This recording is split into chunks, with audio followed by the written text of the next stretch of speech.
My name is Elisa. I turned 35 this year. On a summer's day, when cicadas sang, I received a call to the Oval Office. Mom, I mean President, what is it?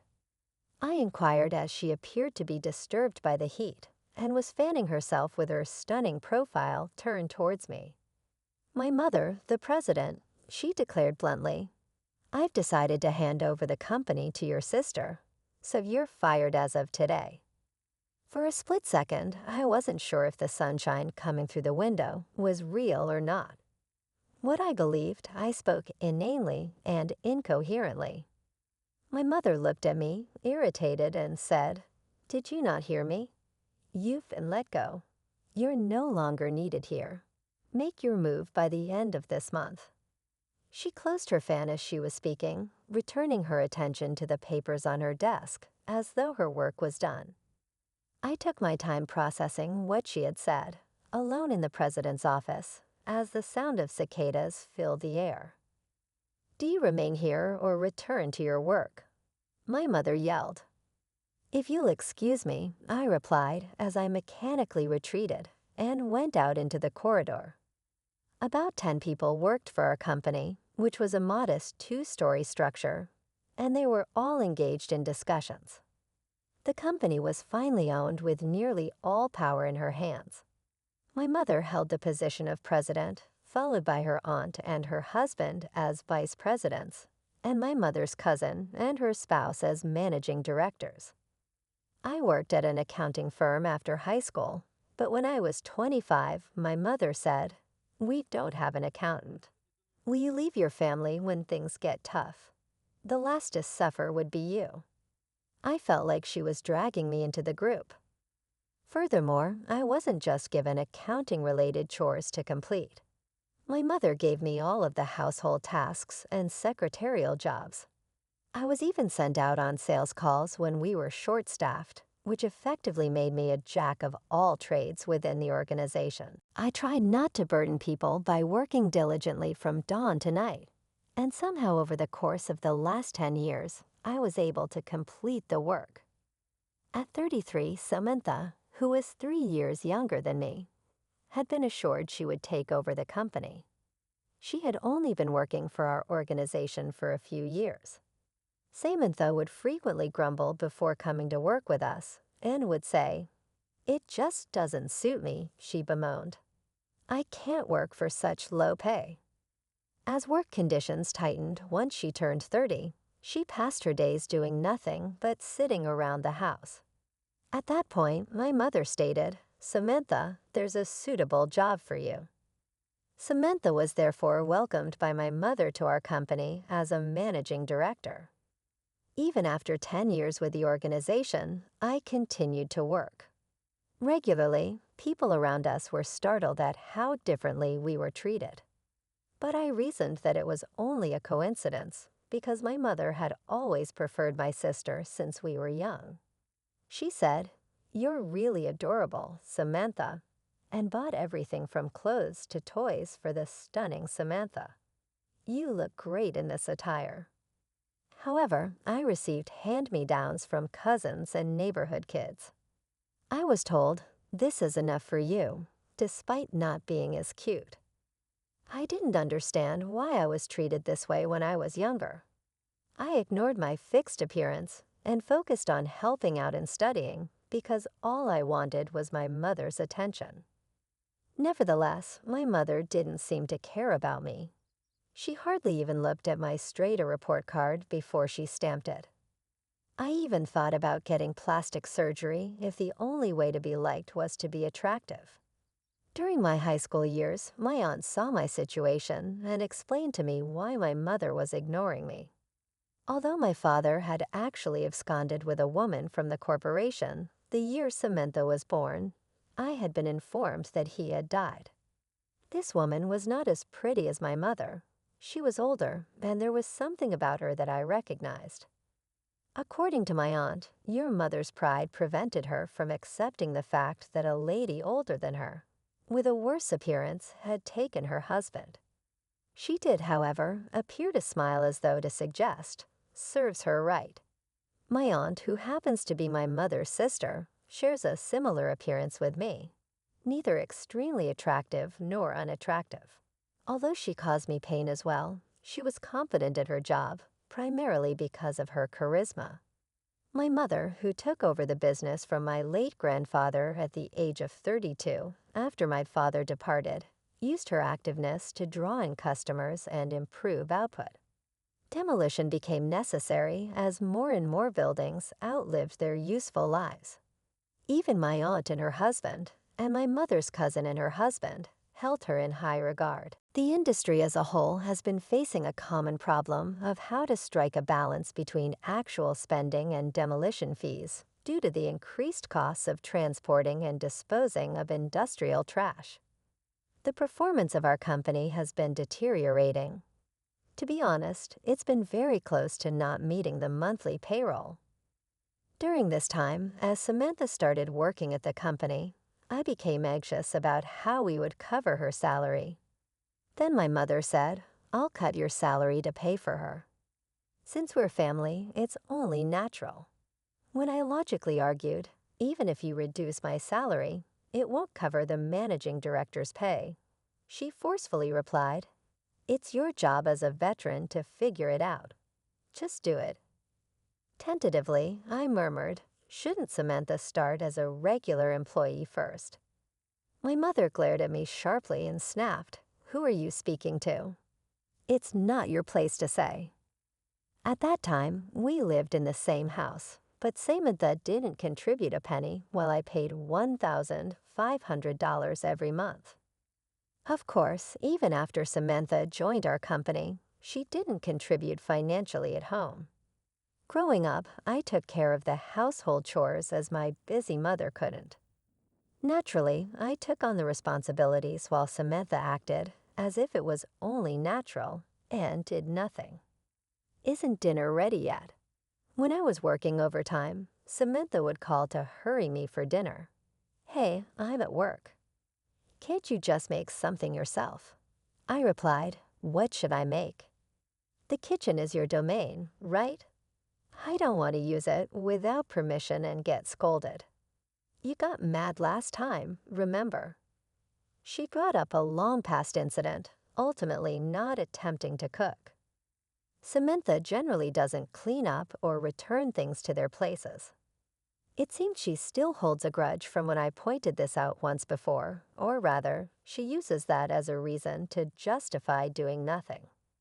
Reluctantly, I would return home to cook dinner, only to head back to the office to work overtime afterward. My mother rarely prepared dinner, and on many days, even if there was food ready, she would just eat whatever she wanted instead. Lately, as my mother began taking Samantha out for business more frequently, the need for me to cook dinner decreased. But the costs of these outings continued to trouble us. This year, my mother turned 63 and started complaining more about various pains in her body and how heavily drinking affected her. It was during such a time that I was called into the president's office and told, "I'm handing the company over to Samantha, so you, the ugly duckling, are fired as of today." Considering my mother's past actions, it made sense that she would hand the presidency over to Samantha. Reflecting on it, Samantha is now 32, the same age my mother was when she first became president. Perhaps my mother thought that Samantha could use her beauty to attract clients just as she had.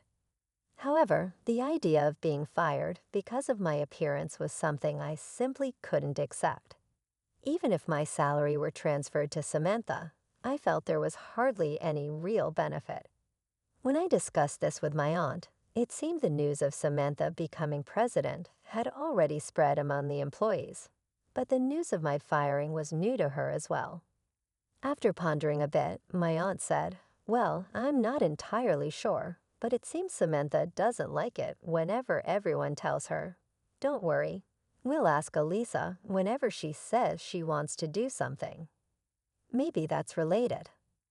"That's because people stopped asking Samantha because her work was sloppy," I said. My aunt nodded. Samantha was incapable of keeping deadlines, often messed up phone calls, and her work was riddled with typos. Despite having work experience, perhaps because of her good looks, men around her had covered for her, leaving her unaware of her lack of skills. My aunt understood this point too well. "That's true, but she probably thinks you're in her way," she said. With a deep sigh, she added, "Oh dear, I can't believe she's firing you. That would ruin our company." But her nature of not standing up to my mother prevented any protest from her. I felt a sense of disgust at being related by blood to my mother, my sister, and this unreliable aunt. So both my mother and my sister dislike me. I said in an interjected tone, "My aunt." Hesitating before replying, my aunt said, "Well, yes, your mother is harsh, but you might be better off working elsewhere. You're too capable to not start over somewhere else." There was a slight warmth of kinship in her eyes as she advised me to resign. Standing in the company, dyed red by the summer twilight, I vaguely watched a mirage in the distance.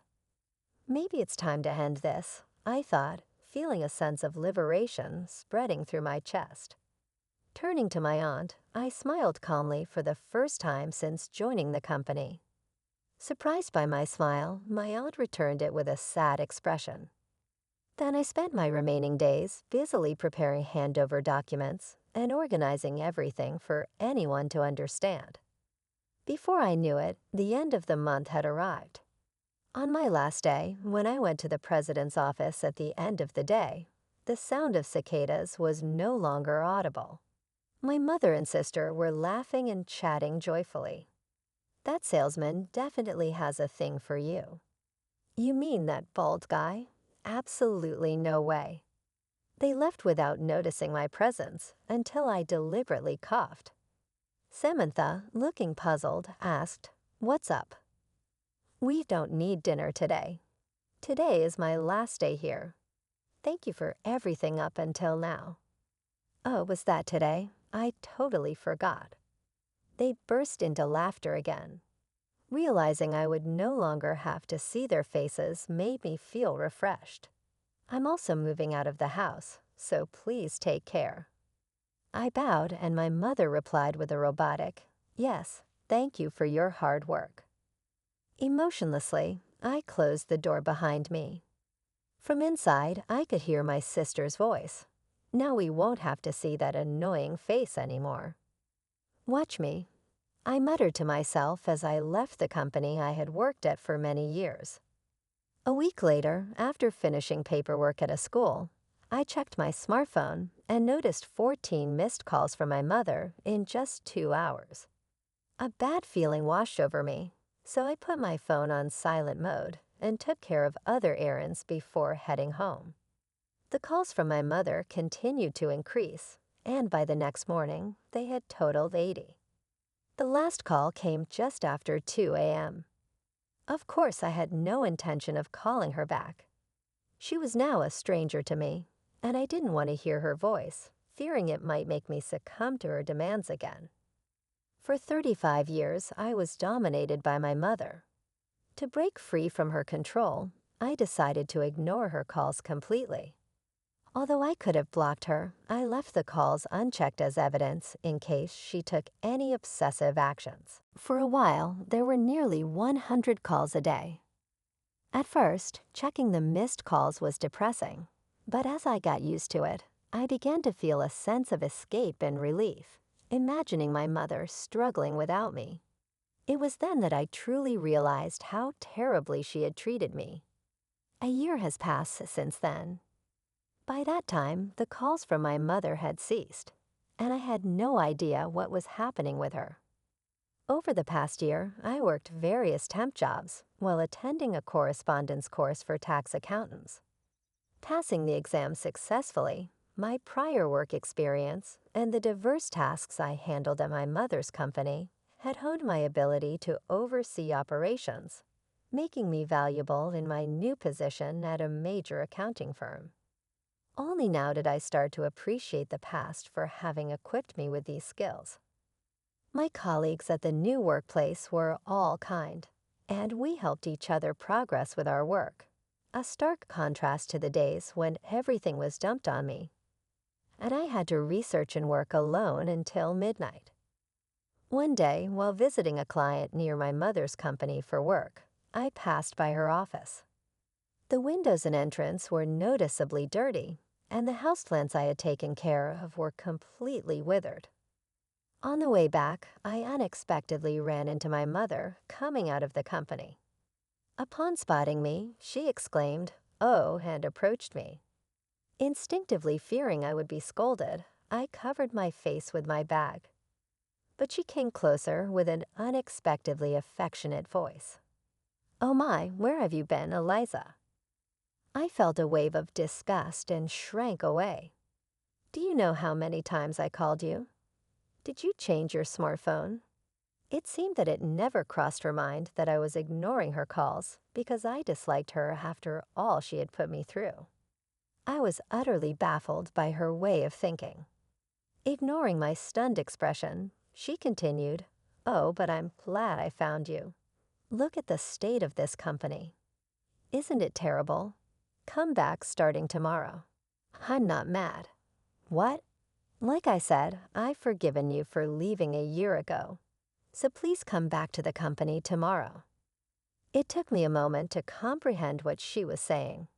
In her mind, it must only be the image of a young me running back to her in tears that remained. "Mom, I'm already working at another company, and I'm enjoying it there."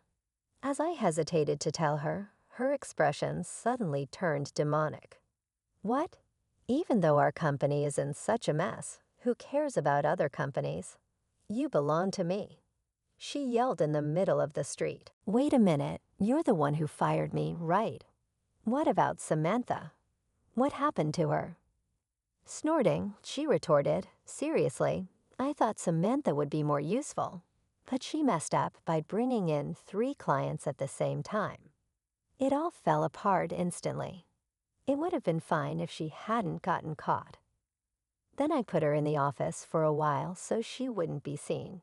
But she can't even clean properly, and she's terrible at accounting. We can't afford to hire someone else. It's really troublesome. After venting her frustrations, she smiled at me and said, "That's why it's your turn, Elisa. Our office has been a mess since you left. You need to take." Certainly. Here is the punctuated and formatted text. Responsibility.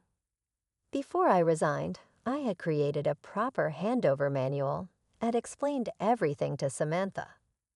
Most likely, Samantha didn't check anything, and my mother probably didn't listen to that part. Even if she did, she either doesn't remember or pretends she didn't hear. After all, there's no responsibility to speak of when she was the one who fired me. Besides, ever since you left, there have been a string of clients who cut off transactions. Don't you find that odd? They said they couldn't trust us anymore because you were gone. That's why I want you back. Having worked there for many years, I was familiar with several of the clients. My mother denigrated my appearance, but there were people who genuinely appreciated my skills. When I resigned, I called to thank the people I owed favors to, and they asked why I was leaving. It was difficult to explain the unreasonable reason for my dismissal, but thinking it was my last chance, I revealed everything. It seems that after hearing why I was fired, these clients decided to stop dealing with my mother's company. Their approach was always the same.